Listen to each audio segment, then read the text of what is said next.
বিসমিল্লাহির রহমানির রহিম।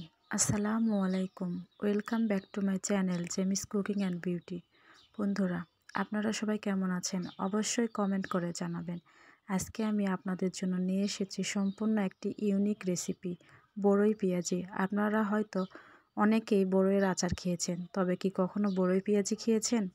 চলুন কিভাবে ঘরোয়া মশলা দিয়ে ঘরোয়াভাবে বরই পেঁয়াজি তৈরি করে নেওয়া যায় জেনে নেওয়া যাক। প্রথমে আমি বরইগুলোকে এভাবে ধুয়ে পরিষ্কার করে নিয়ে কড়াইয়ে বরইগুলো দিয়ে পানি দিয়ে সিদ্ধ করে নিতে হবে। আমি ঢাকনাতে ঢেকে সিদ্ধ করে নেব।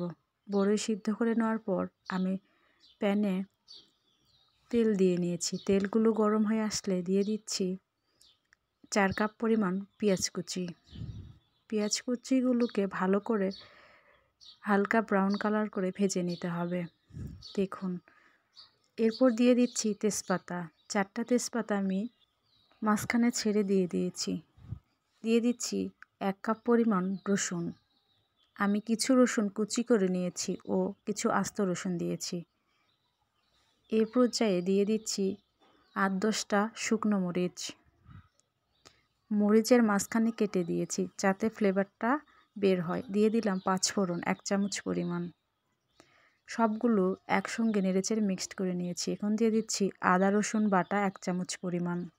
আপনারা অবশ্যই এখানে এই মশলাটা ব্যবহার করবেন, তাহলে আচারের ফ্লেভারটা ভালো আসবে। দেখুন, পেঁয়াজগুলো আমার প্রায় হালকা ব্রাউন কালার হয়ে এসেছে। এখন আমি বরইগুলো দিয়ে দিচ্ছি। বরইগুলো দেওয়ার পর ভালো করে নেড়েচেড়ে মিক্সড করে নিতে হবে। এখন দিয়ে দিচ্ছি 1 চামচ পরিমাণ মরিচের গুঁড়া। ঝালটা আপনাদের পছন্দ অনুযায়ী দিবেন। দিয়ে দিচ্ছি 1/2 চামচ পরিমাণ হলুদের গুঁড়া। দিয়ে দিচ্ছি স্বাদমতো লবণ।